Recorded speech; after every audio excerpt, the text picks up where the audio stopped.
अस्सलाम वालेकुम बच्चों, बलिकार 9th क्लास की फ़िज़िक्स के chapter number 5 forces in matter की आज हम शुरुआत करने जा रहे हैं। और इस चैप्टर के आगाज़ में शुरू में थोड़ा फोर्स के बारे में बताया गया है। ठीक है, क्या कहता है ये, थोड़ा इसको पढ़ लेते हैं। So force is needed to move a car, यानी कार जो रुकी हुई है उसको मूव करना है एक जगह से दूसरी जगह, तो फोर्स की जरूरत पड़ेगी। अब ये तो मतलब कॉमन सेंस की बात हो गई ना। कोई बच्चा हो ना, उससे भी पूछेंगे तो वो भी यही जवाब देगा। उसके अलावा force causes spring to stretch, force की वजह से जो स्प्रिंग होती है वो स्ट्रेच हो जाती है। ये देखें, ये स्प्रिंग की नॉर्मल साइज है, फिर आपने क्या किया, उसके ऊपर फोर्स लगाया बाहर की तरफ, तो ये स्प्रिंग स्ट्रेच हो गई, यानी साइज में थोड़ी बड़ी हो गई। उसके बाद we need force to move some luggage, अगर कोई सामान है, कोई लगेज है, उसको मूव करना है, तो उसको मूव करने के लिए भी फोर्स की जरूरत पड़ेगी। जिस तरीके से कार को मूव करने के लिए फोर्स की जरूरत पड़ रही थी, इस तरीके से सामान को भी मूव करने के लिए फोर्स की जरूरत पड़ेगी। ठीक है, तो अब ये बच्चा जो है इसको खींचने कौन सी चीज की वजह से ये मूव हो पा रही है, तो फोर्स की वजह से। If you bend your plastic ruler you will change its shape, अगर आप प्लास्टिक रूलर को, यहाँ पर होगी, अच्छा प्लास्टिक रूलर तो नहीं है लेकिन ये एक स्टिक है, तो उसको अगर आप यूं बेंड करें, उसको अगर आप मोड़ दें, वो सीधी हो, इस तरीके से सीधी, उसको आप यूं बेंड कर दें तो उसका शेप चेंज हो जाएगा। लाजमी बात है, बेंड करेंगे तो शेप उसका चेंज हो जाएगा। उसके बाद force applied by hands on the dough changes its shape, अब ये जो ऑब्जेक्ट है अगर उस पर भी फोर्स लगाएंगे तो उसका जो शेप है वो क्या हो जाएगा, चेंज हो जाएगा। ये तो हमने पिछली वाले यूनिट में ही पढ़ा था कि फोर्स जो है वो चीज़ों का शेप चेंज करता है। जब भी चीज़ों का शेप चेंज करने होता है हमें, तो फोर्स की जरूरत पड़ती है। स्प्रिंग कैन बी स्ट्रेच्ड और स्प्रिंग कैन बी स्ट्रेच्ड और compressed by applying force, spring पर अगर आप फोर्स लगें तो स्ट्रेच भी हो सकती है, कंप्रेस भी हो सकती है। स्ट्रेच का मतलब आपको पता है, उसको खींचना, वो साइज में लंबी हो जाए, स्ट्रेच हो गई। पहले इसकी साइड छोटी थी साइज, अब बड़ी हो गई। लेकिन उसके ऊपर आप फोर्स लगाकर उसको कंप्रेस भी कर सकते हैं। उसको क्या कर सकते हैं, कंप्रेस, यानी साइज में छोटा कर देना। स्ट्रेच उसको साइज में बड़ा कर देना और कंप्रेस साइज में छोटा कर देना। Note that effect of force is depend on the material involve, तो फोर्स का जो इफेक्ट है ना वो हर मटेरियल पे डिफरेंट है। वो डिपेंड करता है मटेरियल पे, वो डिपेंड करता है मटेरियल पे, तो कि कौन सा मटेरियल आपने यूज किया है। जैसे सॉफ्ट मटेरियल सच इज रबड़, जो सॉफ्ट मटेरियल होते हैं जैसे रबड़ हो गया, वो आसानी से बेंड हो जाते हैं, फ्लेक्स वेरी इजीली, एंड बहुत आसानी से फ्लेक्स हो जाते हैं।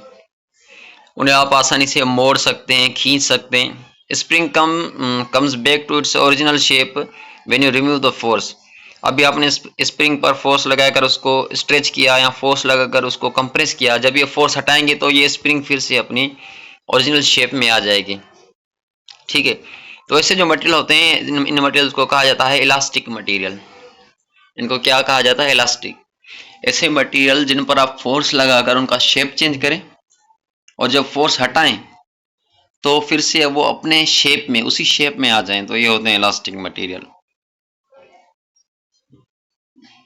यानी लचक वाले। कौन से मटेरियल, लचक वाले मटेरियल जिनमें लचक होती है, जैसे रबड़ हो गया, स्प्रिंग हो गई, ये ऐसी चीजें होती हैं जिन पर आप फोर्स लगाकर उनका शेप चेंज कर सकते हैं और जब फोर्स हटाएंगे तो फिर से अपने उसी शेप में आ जाएंगे। उसके बाद यहाँ पर कह रहा है force exerted on area is called pressure. अब ये जो प्रेशर वाला टॉपिक है ये हम यहाँ पर डिस्कस नहीं करेंगे। प्रेशर का एक अपना टॉपिक है इसी चैप्टर में, मैं आपको दिखाता हूँ। हाँ जी, ये रहा, तो ये प्रेशर का पूरा एक टॉपिक है। हालांकि यहाँ से आगे सिर्फ है ही प्रेशर इस चैप्टर में। सो प्रेशर को हम उसी टॉपिक में, अपने टॉपिक में डिस्कस करेंगे, यहाँ पर नहीं डिस्कस करेंगे। उसके बाद है फोर्स। फोर्स को भी हमने पिछले चैप्टर में अच्छी तरीके से डिस्कस किया था, लेकिन यहाँ पर भी डेफिनेशन लिखी हुई है। Push or pull changes or tends to change the state of rest और यूनिफॉर्म मोशन। एक पुश या एक पुल जो चेंज करता है या चेंज करने की कोशिश करता है, किसको? रेस्ट वाली स्टेट को या यूनिफॉर्म मोशन वाली स्टेट को। ऐसी चीज को कहा जाता है फोर्स। या फिर उसकी डायरेक्शन या उसके शेप को चेंज करे तो वो होता है फोर्स। सो इसके बाद जो टॉपिक है वो है फोर्सेस एक्टिंग ऑन सॉलिड्स। कौन सा टॉपिक है? Forces acting on solids. So solids have definite shape. ये तो पांचवी क्लास से पढ़ते आ रहे हैं कि जो सॉलिड होते हैं उनका शेप डेफिनेट होता है, फिक्स होता है, वो चेंज नहीं होता। साइज भी उनकी तकरीबन साइज उनकी भी फिक्स होती है। However it is possible to change their shape and size by applying external force. लेकिन अगर उस चीज के ऊपर फोर्स लगाया जाए, जो सॉलिड होते हैं उनका शेप फिक्स होता है, लेकिन जब उनके ऊपर फोर्स लगाया जाएगा तो उनका शेप, उनकी साइज ये चेंज हो सकते हैं। When external force is removed, the object tends to return its original shape and size. जब फोर्स हटाया जाएगा तो वो ऑब्जेक्ट कोशिश करेगा अपने ओरिजिनल शेप और साइज में आने की। नहीं, हर ऑब्जेक्ट ऐसा नहीं करता, ठीक है। कुछ मटेरियल ऐसे होते हैं जिनकी आप उनके ऊपर आप फोर्स लगाएंगे तो उनका शेप साइज चेंज हो जाएगी, और जब फोर्स हटाएंगे तो वो अपने उसी शेप में आने की कोशिश करेंगे। लेकिन सारे जो सॉलिड्स होते हैं वो ऐसे नहीं होते हैं, कुछ ऐसे होते हैं, उनको हम इलास्टिक कहते हैं। और ये जो बिहेवियर है ऑब्जेक्ट का, कौन सा बिहेवियर? ये बिहेवियर कि वो वापस अपनी शेप में आ रहा है, इसी बिहेवियर को कहा जाता है इलास्टिक बिहेवियर। ठीक है, आपने किसी सॉलिड पर फोर्स लगाया, फोर्स लगाकर शेप चेंज कर दिया, साइज चेंज कर दी, फिर जब फोर्स हटाया तो उसी शेप में आ गया। ये जो बिहेवियर था इसका, ये इलास्टिक बिहेवियर है। Solids can be stretched, solid stretch हो सकते हैं, उनको आप खींच सकते हैं। वो स्क्वेश हो सकते हैं, वो बेंड हो सकते हैं, बेंड का मतलब मुड़ सकते हैं, जैसे यहाँ पर ये बेंड हो चुकी है। वो ट्विस्ट हो सकते हैं, जैसे यहाँ पर ये कपड़ा ट्विस्ट किया जा रहा है। This figure show different ways in which elastic behaviour of solid object can be demonstrated. अब यहाँ पर जो है इलास्टिक बिहेवियर आपको दिखाया गया है ऑब्जेक्ट्स का।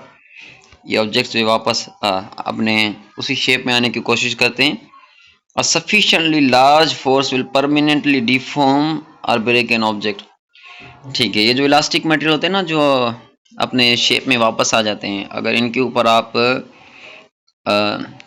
एक खास हद तक फोर्स लगाएंगे, एक लिमिट तक फोर्स लगाएंगे, तो वो हमेशा के लिए परमानेंटली डिफॉर्म हो जाएंगे। जैसे आपके पास अगर स्प्रिंग हो तो आप उस पर फोर्स लगाएं, वो वापस अपने शेप में आ जाएगी। लेकिन बहुत ज़्यादा जब आप उस पर फोर्स लगाएंगे ना, तो वो हमेशा के लिए डिफॉर्म हो जाएगी, यानी हमेशा के लिए उसका जो फॉर्म है, उसकी जो शक्ल है, उसकी जो शेप है, वो हमेशा के लिए चेंज हो जाएगा, या वो ऑब्जेक्ट टूट जाएगा।